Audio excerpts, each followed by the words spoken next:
E agora, você acompanha pela Rádio Rio de Janeiro o programa Estudo das Obras de André Luiz.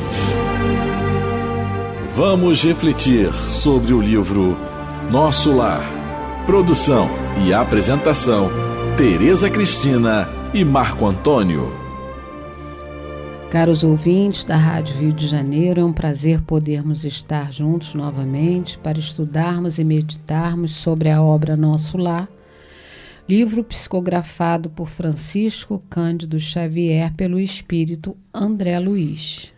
Amigos ouvintes, é com muita alegria que retornamos aqui para continuarmos a nossa meditação na mensagem de Nosso Senhor Jesus através da obra Nosso Lar. Então, no último programa, André Luiz está lá acamado, né?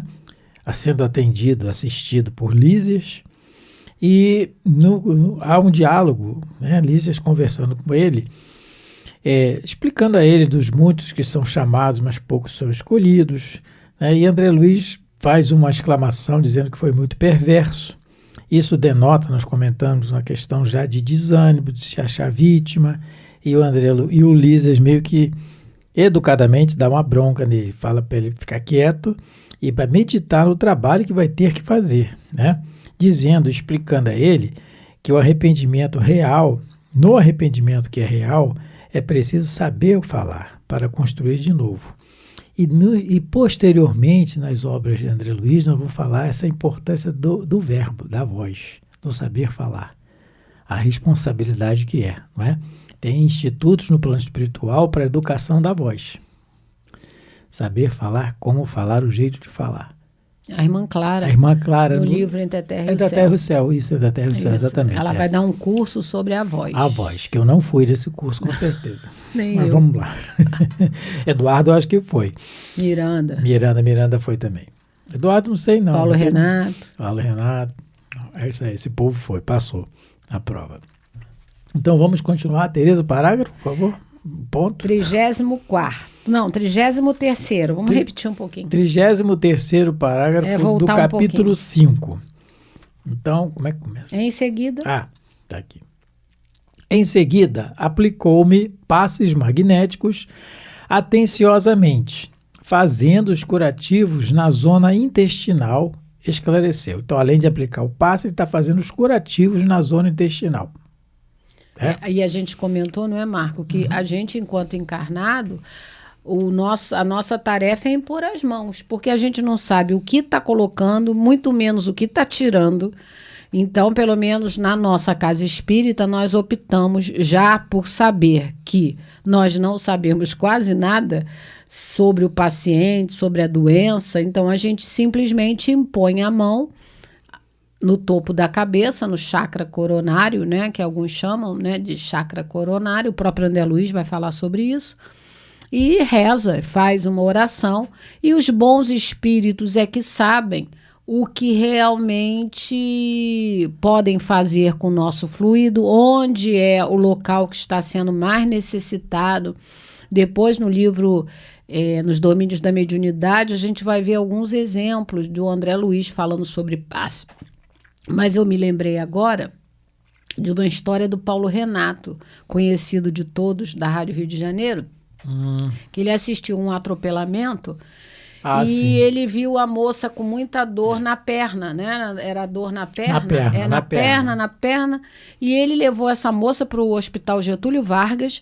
Chegou no hospital, ele não pôde entrar com a moça e a moça entrou sozinho, mas ele antes da moça entrar, ele começou a dar passe onde ele viu o carro bater. E ele começava a dar passe no joelho, na perna da moça. Porque ela estava, só um detalhe, ela estava coberta, parece que ela estava toda encoberta, assim, tipo uma proteção, um cobertor, alguma coisa. Ele não estava vendo, não estava vendo. Ele estava dando na perna. Ele estava vendo. Ele estava vendo onde ele tinha visto o carro bater, o carro, a moto. Mas ele, no fundo, ele sentia a mão dele subir para o ombro. E ele descia com a mão para a perna. E a mão subia para o ombro. E a mão descia para a perna. Não, a mão subia para o ombro e ele descia a mão para a perna. E ele falou, meu Deus do céu, e eu quero dar passe no joelho, na perna. Eu vi ela, né? Bom, ela entrou, Quando ela saiu, aonde que ela saiu engessada? No ombro. O joelho, na realidade, foi a pancada, mas foi o que ele viu. Mas, na realidade, o que foi mais afetado foi a clavícula. Então, os espíritos estavam agindo nele, lá na hora de dar passe, na boa vontade dele, os espíritos estavam agindo, querendo que ele colocasse a mão no ombro, mas ele estava confiando mais no que viu, e ele colocou a mão na perna e no joelho. Eu não me esqueço dessa história dele, de Paulo Renato. Né? Então, nós, não mesmo vendo, a gente não sabe o que está acontecendo, qual é a causa. A gente até comentou que toda pessoa que tem muita inflamação da garganta, eu sou uma que tenho, eu sei que quando eu estou muito inflamada, as minhas juntas doem. Tem uma razão de ser. Às vezes a dor de cabeça. Uma dor de cabeça é um problema do fígado. E não, na realidade, né, uma dor localizada, algum problema na cabeça. Então, a melhor postura de nós encarnados, né, é que nós empunhamos as nossas mãos em cima daqueles que chegam à casa para tomar passe, mas que a gente entregue aos bons espíritos que coordenam os trabalhos de passe das nossas casas espíritas, porque eles é que verdadeiramente sabem aonde localizar o fluido, se é para colocar, se é para tirar, que tipo de fluido. Kardec vai falar nisso, né, Marco? No capítulo 14 dos Livros dos Médiuns, se eu não me engano, sobre a qualidade dos fluidos, porque tem fluido que é fluido calmante, tem fluido que é tônico, tem fluido, vamos dizer assim, que é acelerador. Então, como é que você sabe que, às vezes, aquela pessoa que você está aplicando passe, se é o seu fluido melhor para ela? Às vezes, a manipulação dos espíritos chega ao ponto de quem está sob as suas mãos, não vai receber o seu fluido, vai receber de um outro companheiro, porque na avaliação de quem sabe, o melhor, às vezes, não é o seu, é o de quem está, às vezes, aplicando em outra pessoa. É engraçado que, às vezes, a pessoa chega na casa espírita e fala assim, não, eu não quero tomar passe, aí eu só penso, não quer uma coisa, mas às vezes vai tomar, porque a decisão não é nossa, humana. A decisão é de quem coordena o trabalho, não é? Agora, o Lísias, sendo um espírito desencarnado, acostumado, como ele disse, a lidar com muitos pacientes, ele tinha 80, não é? Que ele cuidava pessoalmente, isso. Ele sabia o que estava fazendo, ele sabia onde aplicar o passe, porque a gente, sem o corpo, a coisa fica mais nítida para todo mundo. E ele sabia que tinha que aplicar o passe na região do intestino. Mas, e nós, não é? Então, que a gente possa pensar nisso, nós, os espíritas que aplicamos passes na nossa casa espírita, aprender a confiar em Deus, em Jesus, nos trabalhadores da nossa casa, que verdadeiramente sabem aonde é o problema que a pessoa está passando. Então ele diz assim, não observa o tratamento especializado da zona cancerosa, pois note bem, toda medicina honesta é serviço de amor, atividade de socorro justo.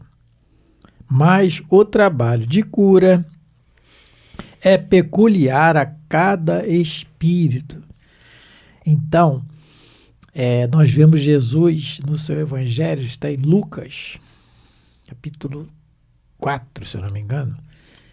Está em Lucas, e quando ele vai a Nazaré e entra na sinagoga e abre o pergaminho, dizendo da profecia, né, do Filho do Homem que estava por vir, e ele diz que se cumpriu as profecias. E todo mundo fica olhando para ele assustado. E ele responde que eles tinham se cumprido e diz, certamente vocês vão me pedir, médico, cura-te a ti mesmo, dizendo que aos milagres que já estavam sendo ditos, que ele já estava fazendo, os ditos milagres, se fizesse ali também. E essa frase, médico, cura-te a ti mesmo, ficou emblemática para nós. E nós vemos a continuação do raciocínio, o desdobramento dela em várias situações. Por exemplo, No ministério de Jesus, está dito no livro Amélia Rodrigues, por Divaldo Pereira Franco, se eu não me engano, é o Primícias do Reino. Se eu não me engano, então me falha a memória. A gente vai trazer a informação certa, mas se eu não me engano é esse. Em que Jesus, naquele dia, curou várias pessoas. Leprosos, cegos, aleijados. E Pedro estava exultante de alegria. Naquele dia, né, Pedro estava exultante. Senhor, hoje foi um dia de alegria. E Jesus se encontrava pensativo, orando. E, se eu não me engano, na paz diz que ele estava visto a chorar. Pedro olha, mas Senhor, hoje foi um dia de imensa alegria. Fulano que eu conheço desde pequeno, desde infância, né, aleijado, voltou a andar. O ciclano que eu conheço há muito tempo, sempre cego, há muito tempo voltou a enxergar. O outro ficou leproso, está limpo. E aí a história se desenrola, o diálogo se desenrola, né? E Jesus responde a ele, mas o aleijado está indo atrás das pessoas que debochavam dele. O cego está querendo ver as pessoas que ele ouvia as coisas para saber quem era o que mais. O que tinha acontecido, quer dizer, né? A maledicência. E o leproso está no lupanar. Está com o corpo bonito, está no lupanar. Então, ali é o ensinamento da questão da cura. O que o Lísias está falando aqui, que o trabalho real, a cura real, é peculiar, quer dizer, é problema de cada espírito. Por quê? Voltando à questão do passe, né? Ele fala aqui. A finalidade o espiritismo não veio curar corpo, ele veio curar alma. Temos que ir atrás, sim, da nossa saúde do corpo. Temos a obrigação nossa, nós já falamos isso aqui, já colocamos várias páginas complementando e embasando o que a gente está dizendo. Temos sim, temos obrigação. É um veículo que nos foi emprestado, uma máquina maravilhosa que não tem igual na Terra, não tem o funcionamento dela, né? Quem quiser só ir lá dar uma olhada na fisiologia na internet. E que nós temos que procurar preservá-la, procurando a sua saúde sempre, começando pelos nossos pensamentos, o que ingerimos, o que fazemos, e etc, etc. Mas, se no nosso programa reencarnatório tiver que ficar doente, nós vamos ficar com uma determinada doença. A pandemia está aí provando isso. Foi um exemplo claro do que nós temos que fazer. Nos cuidarmos, é obrigação nossa. Porque esse corpo não é nosso, gente. Esse corpo é emprestado. Nós não vamos levar. Porque se fosse nosso, Deus tinha roubado. A gente vai levar e não vai levar ele? Está emprestado. O que é nosso realmente é o nosso pensamento. Esse é nosso. Então, temos que preservá-lo sim. Então, a cura real passa por cada espírito. Então, o espiritismo, ele veio para curar a alma. É claro que é válido e é muito válido nós procurarmos sempre uma instituição que tenha o trabalho de cura, de passe, de cirurgias espirituais, ótimo. Mas que nós não ponhamos toda a finalidade ali na nossa vida. Porque o ser querido, o ente querido que está sendo momentaneamente readquirindo a saúde com a cirurgia espiritual, ele vai desencarnar um dia. Vai. Isso não tem jeito. E como ele vai é que vai ser o problema, é que interessa realmente, né? Uhum. Porque Jesus, ele curava o corpo físico das pessoas, mas ele sempre tinha a preocupação de orientar que aquelas pessoas, daí em diante, modificassem o próprio comportamento. Porque Jesus mesmo falava, vai, não é? Mas não tornes a errar, para não te acontecer coisa pior. Porque é a diferença entre a recuperação e a cura real. Tem uma passagem que em Lucas, no capítulo 11, versículo 23 a 26, quando Jesus fala assim, eu vou ler. Quem não é comigo é contra mim. E quem comigo não ajunta, espalha. Quando o espírito imundo tem saído do homem, anda por lugares secos, buscando repouso, e não achando, diz, tornarei para minha casa, de onde eu saí. E chegando, acha a varrida e adornada, então vai e leva consigo outros 7 espíritos piores do que ele. E entrando, habitam ali, E o último estado desse homem é pior do que o primeiro. É o caso que o Marco lembrou, daqueles leprosos, cegos e aleijados que foram curados. Mas eles apenas se recuperaram, mas não se curaram realmente, porque todos voltaram a cometer os mesmos erros que cometiam antes da enfermidade, vamos assim dizer. Então, a situação dele, como no dizer de Jesus em Lucas, vai piorar, porque a recuperação, ele estava em recuperação e ele não conseguiu dar valor a isso. Ele simplesmente esqueceu todos os benefícios recebidos e continuou a ter o mesmo comportamento, que era a causa de toda a enfermidade. Porque quem é doente é a nossa alma, é o nosso espírito que é enfermo. É o nosso espírito que fez escolhas erradas, que sentiu errado, que pensou errado e que agiu errado. Então, o nosso corpo é apenas uma esponja que suga, que puxa para fora toda a problemática da alma. Então, se a gente não valoriza a cura espiritual que recebe, mesmo a cura física que recebe, provavelmente daí a pouco estaremos novamente na mesma situação, ou, como no dizer de Jesus, até pior. Porque a gente limpou, quer dizer, a gente não, né? Jesus limpou, a espiritualidade ajudou, mas a gente não se ajudou.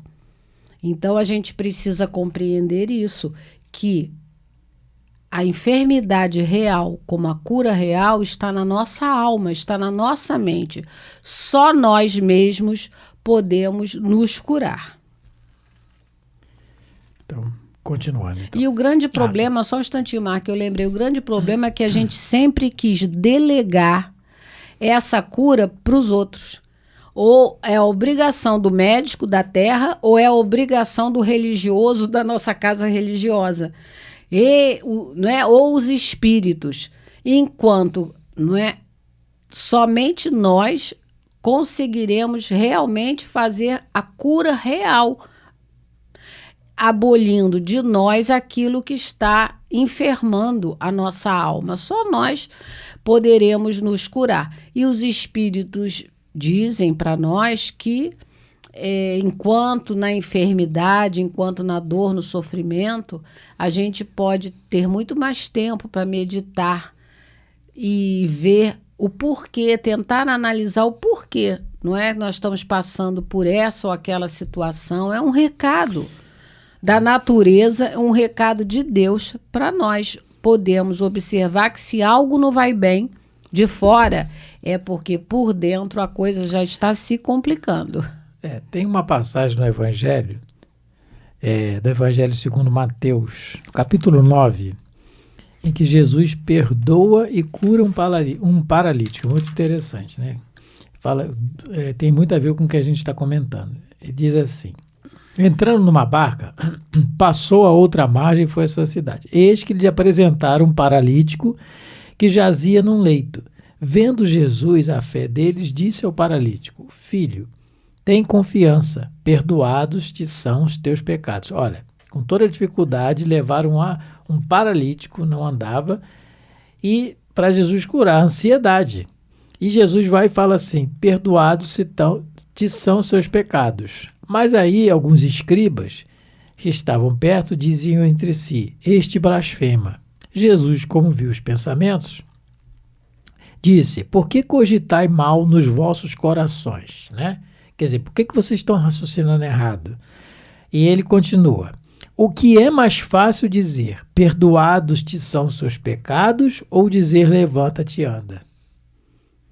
É muito mais fácil dizer, levanta-te e anda, porque perdoados te são os seus pecados é você se quitar com a lei. E aí é complicado, aí é com dois com mesmo.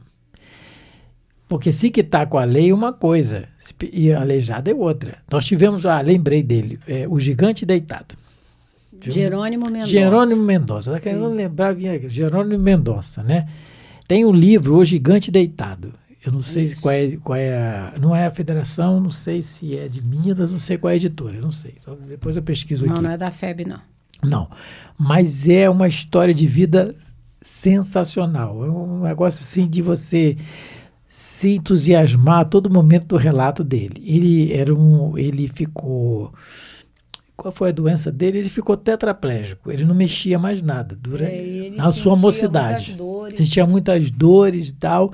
Ele estava assistindo uma sessão de cinema. Ficou cego, filme, porque foi operado. Depois, ele estava assistindo uma sessão de filme, isso na década de 30 ou 40, não sei. E era o Tarzan. E aí ele gostava de mulher alto, forte. E aí ele começou a sentir dentro do cinema, ele caiu, ele começou a sentir, parece umas dores nas articulações, alguma coisa assim, dormência. Sei que ele caiu e não conseguia, para levantar ele foi um problema, levar para o hospital, naquela época não tinha, né? Nenhum avanço médico, nenhum avanço da ciência, e levaram, fizeram o que podiam fazer, mas aquilo foi aumentando até que ele não se movia mais da cama. E veio uma mensagem, eu não lembro se foi através do Chico, dizendo que para ele se agarrar no cipó da resignação, porque a selva do sofrimento estava aí chegando. Que Tarzan, ele gostava muito do Tarzan. E ele era de dar o grito. E ele era de um humor, mas é uma maravilha que a gente fica... Acho que a gente tem esse livrinho guardado. Mas na internet tem, O Gigante Deitado. Tem até, inclusive no YouTube, tem filmagens sobre ele, palestras. Ele fazia cada palestra linda, linda. E a voz dele era muito parecida com a do Divaldo. E tiveram alguns encontros que os dois estavam juntos, né? O Divaldo fazendo palestra em Minas, em Uberaba, e ele lá perto. E ele falava assim com o Divaldo, ele contando que falava: Divaldo, você fala e eu que saio carregado, porque eu tinha que carregar ele na cama. Então, ali era a cura do espírito, realmente estava sendo feita, apesar do corpo todo alquebrado. E como a Tereza lembrou, ele teve um problema na vista e operaram errado, né? Ele ficou cego dos dois olhos. E ele dizia que a mãe dele falava assim: meu filho, eu não sei se era 6, 7 filhos, assim, mas eu tenho 6, 7 filhos, todo mundo normal. Você é o único que não anda, o que mais viaja, o que mais sai de casa. Porque ele conseguiu comprar uma Kombi, ele fundou uma casa espírita, se tornou espírita depois, e ele vivia angariando doações para as instituições, para as crianças, para os asilos. Era um trabalhador infatigável. E perguntaram a ele uma vez assim: o que você gostaria de ganhar, o maior presente que você poderia ter, o maior motivo de felicidade? Meu filho, eu queria tanto virar de lado, que ele não conseguia. Não é? Ele vivia, mas são palestras, assim, que tinha motivo, um exemplo de vida, né? Um exemplo de vida, de realmente estar ali alegre, feliz. O Gigante Deitado, Jerônimo Mendonça, né? Então, é o exemplo da cura da alma, em detrimento do corpo, né? Então, é o que Jesus fala aqui. Por que cogitai mal nos corações? Ele responde para os escribas. O que é mais fácil dizer, Jesus falando: perdoados se estão os seus pecados, levanta-te e anda, né? Então, é muito mais fácil dizer levanta-te e anda, porque perdoar o pecado só conosco mesmo. Bom, meus amigos, muito obrigado mais uma vez pela paciência de nos ouvir, né? E que as mensagens que nós lemos aqui, sempre lembrando que são dos Espíritos, a gente só repete, e que Jesus continue nos abençoando nessa oportunidade de passar um pouco da mensagem de Jesus através desse livro Nosso Lar. Muito obrigado. Muito obrigada a todos os ouvintes, que Deus os abençoe, fiquemos em paz. A Rádio Rio de Janeiro apresentou o programa Estudo das Obras de André Luiz. Produção e apresentação, Tereza Cristina e Marco Antônio.